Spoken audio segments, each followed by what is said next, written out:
Acercamiento.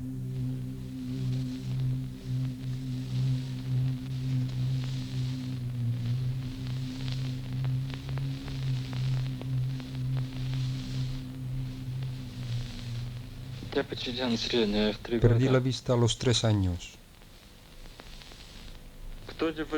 No sé qué aspecto tengo ahora, pero entonces era así. Aquí tenía 1 año y medio y veía.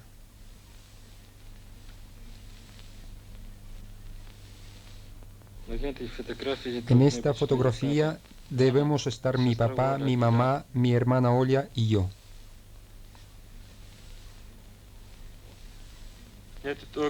Tengo cerca de 3 años. Entonces comencé a perder rápidamente la vista. Y los médicos diagnosticaron que en el transcurso de varios años perdería también el oído. Así ocurrió.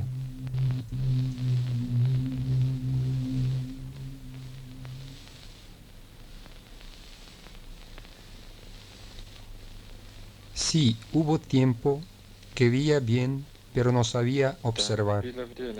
Cuando aprendí a observar atentamente, solo distinguía siluetas blanquinegras, los contornos de personas y cosas, borrosas manchas de formas, que con un poco de fantasía podían parecer lo que uso quisiera.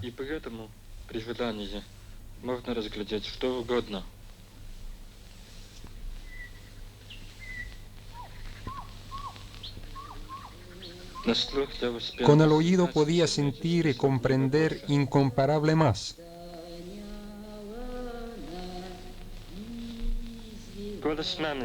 La voz de mi madre.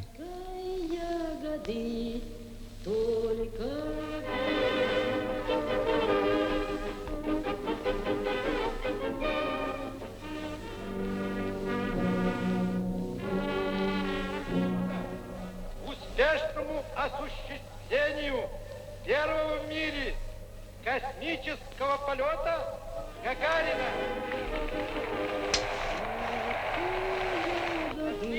Мои товарищи руководители,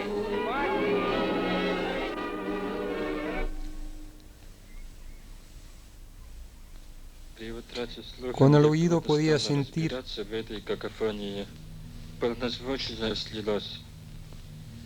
Cuando perdí el oído, me orientaba con dificultad en la cacofonía que se me creó.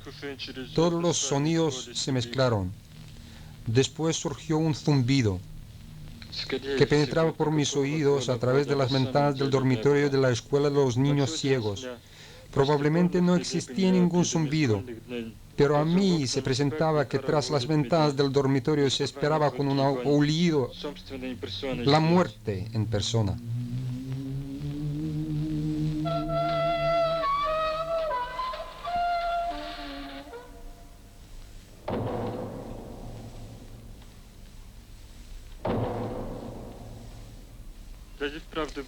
Realmente estuve al borde de perecer, si no física, espiritualmente. Este niño se llama Alyosha Zhivagin. De principio, como yo, se desarrollaba normalmente, pero después de la desgracia que le ocurrió, perdió el oído y luego la vista. Sufrió un desprendimiento de la retina y se quedó completamente ciego. Varios años en este grave estado degradaron su mentalidad. Su estado no le permitía aprovechar lo aprendido anteriormente.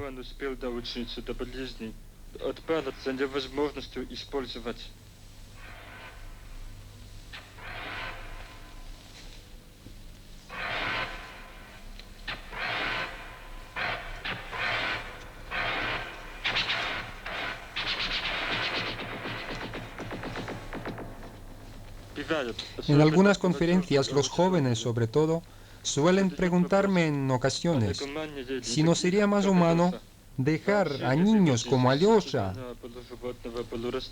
que permanecen en este estado, ¿En qué se encuentran? Otros proponen deshacerse de los ciegos sordomudos al nacer, no entregárselos a sus padres, hacer como si jamás hubieran existido.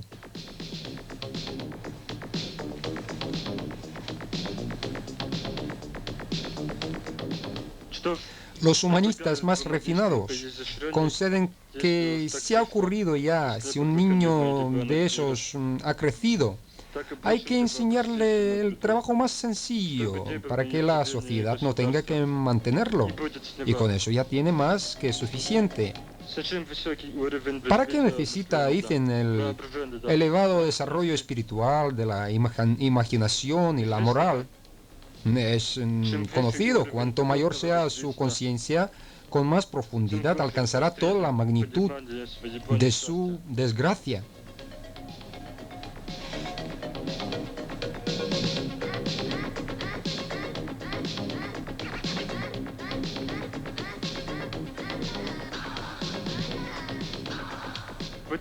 La persona al sentir este choque doloroso, agregan, se llorará por vida. ¿No sería más humano no desarrollar el intelecto de este infeliz y dejarlo al margen de la sociedad? El pobre ni se enteraría de su desgracia, carecería de sentidos para ello.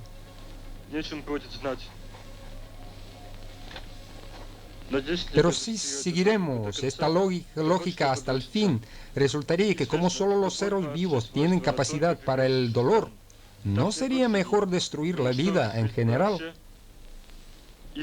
En tal caso sería necesario considerar a los instigadores de la guerra atómica como a las personas más humanitarias de todos los tiempos y pueblos.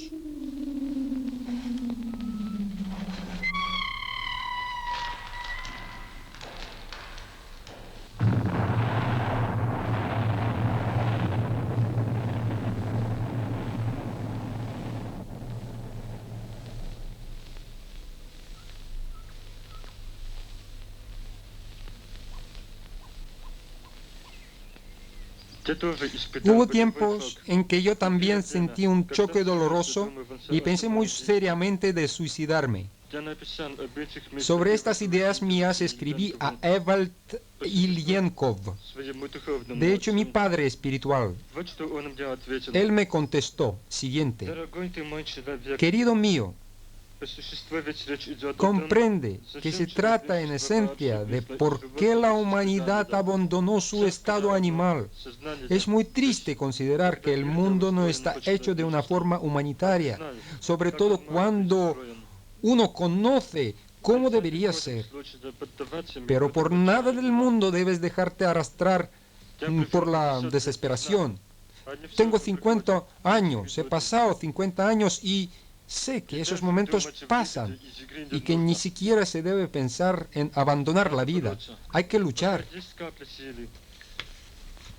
Mientras tienes una gota de fuerzas, mientras tiene una gota de fuerzas, gota de fuerzas, gota.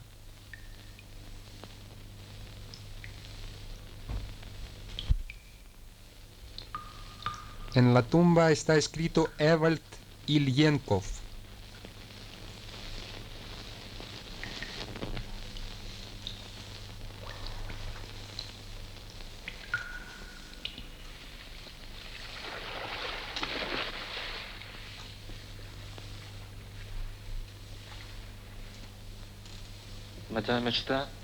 Al otro lado del lago Isikul brilla una luz, parece tan cercana, pero sin barca es inalcanzable como mi pobre sueño.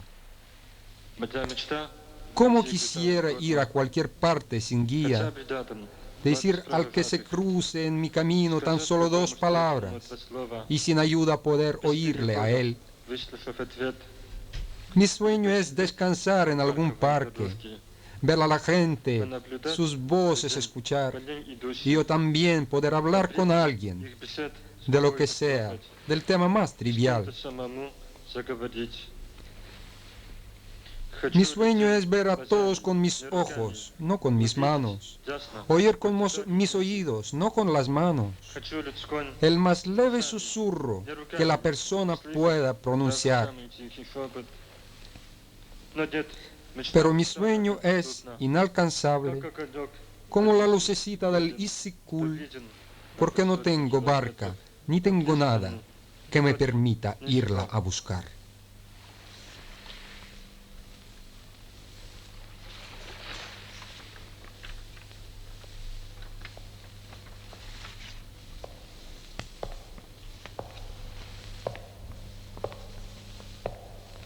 Gracias a Ilienkov nací por segunda vez. Pero si el gran científico y pensador se encontraba en el peldaño más alto de aquella gran ayuda que recibí de muchas personas, en el primero y el principal estaba naturalmente mi mamá. A mi madre sí que le tocó sufrir de verdad. Ella hizo todo lo posible e imposible para que yo ingresara al tiempo en la casa infantil especial de sordomudos ciegos de Zagorsk. Allí conocí a Valentina Gusieva, magnífico pedagogo, y otro, Alvin Apraushev. Este último me enseñó a escribir a máquina. Luego conocí a Alexander Meshcheryakov. Todos ellos fueron mis amigos adultos, amigos que nos entregaron toda su alma. En 71, después de cursar con su ayuda la Escuela Media Especial de Zagorsk, ingresé junto con otros 3 compañeros de mi casa infantil en la Facultad de Psicología de la Universidad de Moscú. Ahora trabajo en el Instituto de Investigación Científica y Psicología General y Pedagógica de la Academia de Ciencias Pedagógicas de Moscú.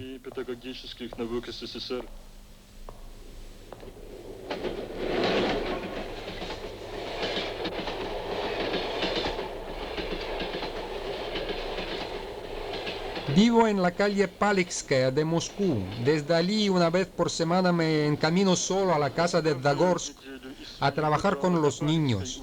Como está en los alrededores de la capital, me ayudan a llegar personas que encuentro casualmente en mi camino. El tema de mi tesis doctoral es la formación de la imaginación de los niños sordomudos ciegos.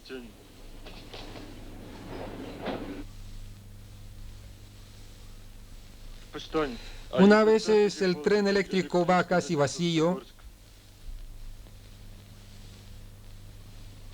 y otras repleto. Siento la presencia de la gente y el movimiento del tren por su vibración y me abandono a mis pensamientos. Pienso en mis niños preferidos. Uno de ellos es Alyosha Zhivagin. ¿A cuántas personas que en realidad todavía no lo son hay que salvar del destino que yo, por suerte para mí, logré eludir? Pero Alyosha ingresó demasiado tarde en la casa de Zagorsk. Aunque tiene 12 años, su mentalidad corresponde a la de un niño de edad preescolar. Solo hace poco aprendió de decir yo.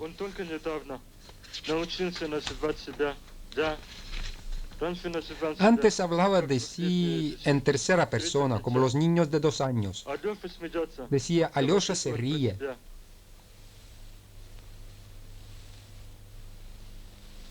Siempre me está esperando. Y en cuanto llego, me pide que le ponga música.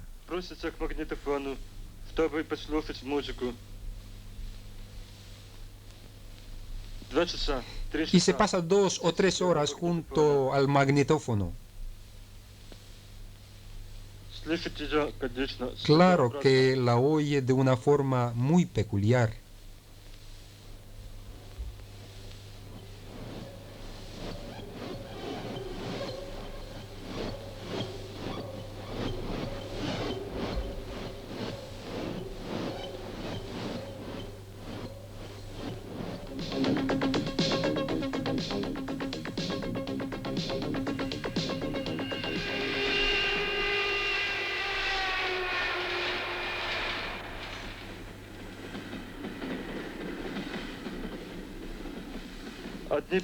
Unos temen la responsabilidad, mientras que otros no pueden quedarse indiferentes y cargan sobre sus hombros más de lo que pueden llevar.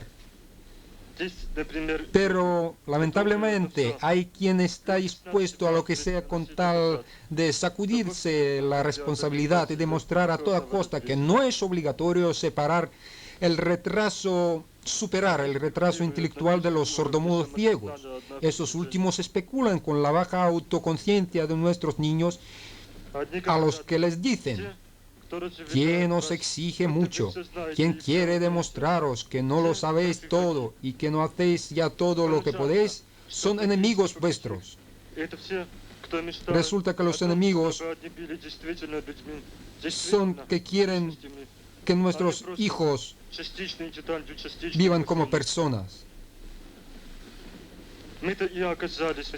Así fui incluido yo en la lista de los enemigos de los sordomudos ciegos. Habla una educadora de la casa de Zagorsk. Quiero hablar precisamente sobre eso, de eso. Estos niños han recibido mucho, valen mucho para el Estado.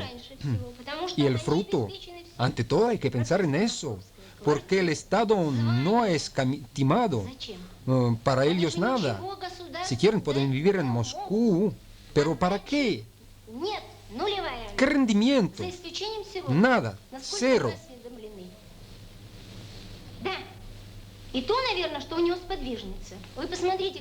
Pero miren cuánto dinero se ha invertido en estos cuatro. ¿Y para qué? ¿Cuestión de prestigio? Fíjense, allí tienen solo una Ellen Keller y nosotros aquí en Rusia 4. Pero tomemos los aspectos económicos, estatal, humano, o la sensatez, simplemente. En mis tiempos en la casa de Zagorsk había 47, 50 niños, todos diferentes. Pero todos rinden algo. Un poco, pequeño rendimiento, pero algo. ¿Y estos 4? Si todo es pura ficción, todos se lo han inventado, ¿qué aporte pueden hacer a la ciencia, por ejemplo? Hay que ser útil. Útil. No basta con un pedazo de pan, el Estado no escatimó ni escatimará nada para ellos. Pero considero que tienen que hacer algo, tener algún oficio, el más sencillo, para que sepan hacer algo, para poca cosa, pero algo. Dígame, por favor, en muchas casas gasta el Estado 300.000 rublos para 50 niños. ¿Acaso los niños normales, los suyos, por ejemplo, y otros, pueden recibir tanto? Nuestra casa recibe mucho dinero y por eso debemos preparar personas que rinden.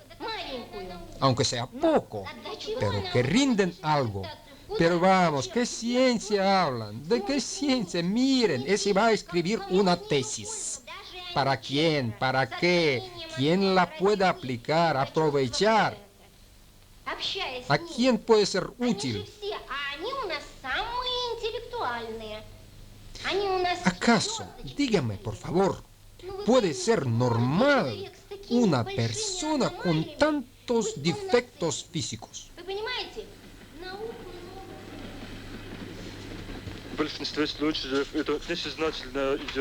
En la mayoría de los casos no es una ideología consciente, sino una especie de instinto de compasión.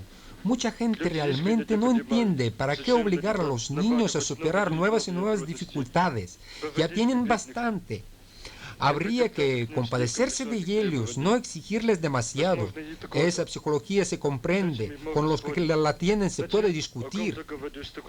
Pero los otros, aquellos de los que hablo con tanto odio, liberan a nuestros muchachos de toda responsabilidad, no porque sienten lástima, sino por los motivos siguientes: quieren dominar.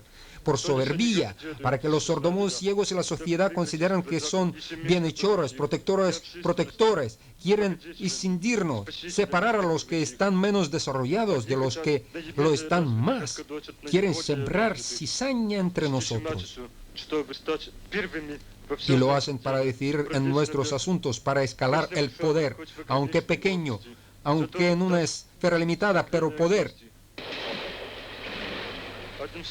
En pocas palabras, son métodos típicamente fascistas, objetivos típicamente fascistas, demagogía típicamente fascista. Con ellos soy irreconciliable.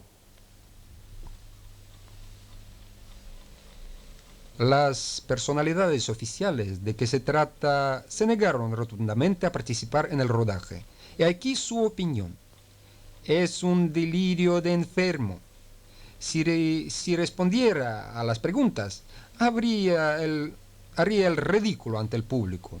Ese Suvorov describe un cuadro tenebroso de la vida de los sordomudos ciegos en la URSS. Resultará una película negra, apolítica. Y entonces decidí trabajar con los niños para preparar con mi trabajo una bomba de efecto retardado.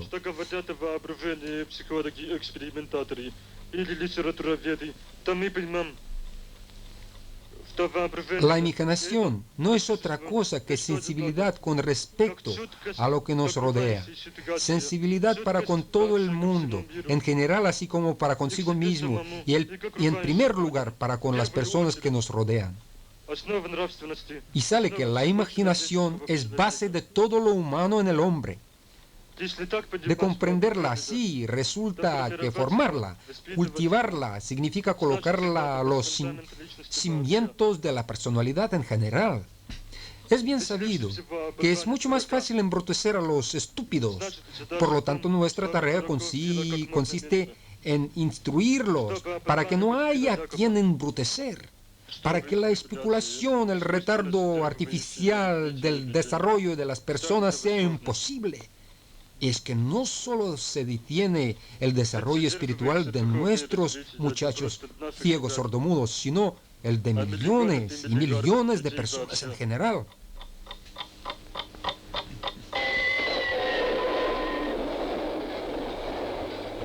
Sí, son muchas las condiciones necesarias para que el hombre sea libre, y no todas ellas ni mucho menos existen todavía.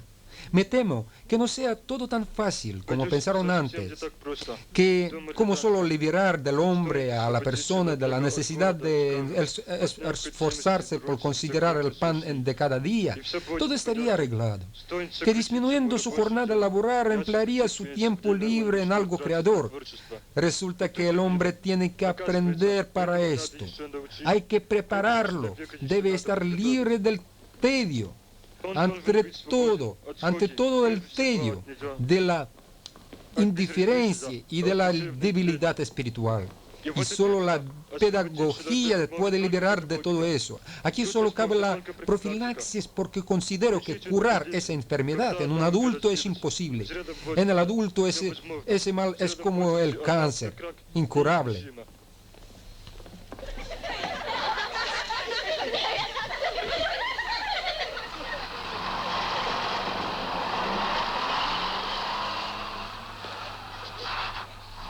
Muchas veces me han preguntado cómo salgo a la calle. Ando por Moscú y voy a Zagorsk solo. Pero yo puedo acercarme a cualquier persona y pedirle ayuda. Me ayuda mucha gente. Tengo auténticos amigos, ayudantes. O tomemos, por ejemplo, este filme. ¿Cómo hubiera sido posible? Jamás he visto una película, pero me atreví a escribir el guión. ¿Verdad que desde que tengo el uso de razón, siempre escribí mucho, por ejemplo, relatos, poesías? La voz de madre. Aquí está nuestra casa y allí el parque, paseos, bailes, helados. Sasha sale con su padre a pasear por el parque. Un día regresa muy triste y me pregunta, mamá, ¿cómo voy a vivir? Nadie me comprende, ni yo comprendo a nadie. Le digo a mi hija, paseo un poco con Sasha. Cuando regresaron, le digo a Sasha, vamos, hijito, conmigo. Por el camino él me pregunta, mamá, ¿eres feliz? Yo digo, claro que sí, hijito, soy. Y él dice, incluso con un hijo como yo. Yo contesto sí. Y él me dice, bueno, pues escucha mamá, la poesía que he escrito se titula Amarga Felicidad. Yo claro que no la recuerdo, él tenía entonces unos 9 años y fue cuando comenzó a perder el oído.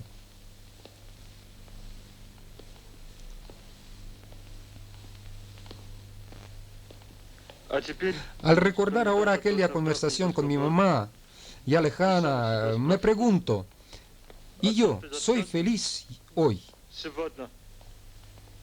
Cuando nuestra casa infantil pasa por tiempos tan malos, difíciles. Cuando por las intrigas de los burócratas destruyeron al director de la casa, Alvin Aprauchev, magnífico pedagogo, continuador de la labor de Mishirikov e Ilyenkov.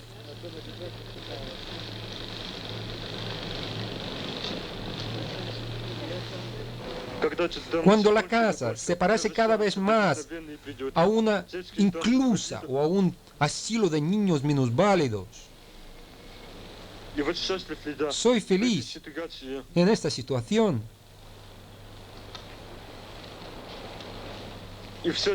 Pues sí, pese a todo, sí. Porque me necesitan.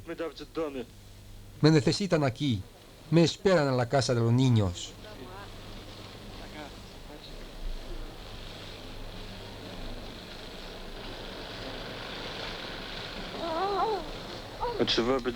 ¿De qué quisiera librarme y no puedo? De eso tengo mucho. Pero desde el punto de vista de los niños, de la parálisis de la tristeza, siento un dolor tan agudo, tan punzante por nuestros niños que me cuesta trabajo tratarlos libremente. Me siento anquilosado, no puedo jugar con ellos, sentirme alegre, libre. ¿Los quiero demasiado? No. No se puede querer demasiado. Es que me preocupa demasiado su suerte. Y es de esa tremenda preocupación de la que quisiera librarme. Pero me es difícil, temo por su futuro, temo por ellos y no puedo olvidarlo ni por un instante.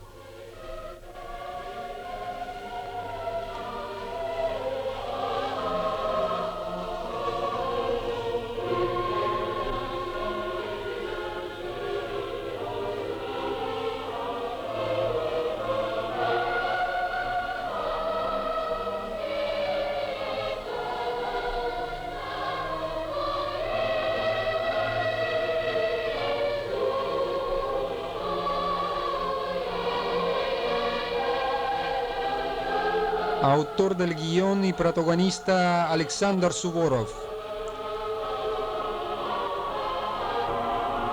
Director Algis Arlauskas. Cámara Leonid Konovalov.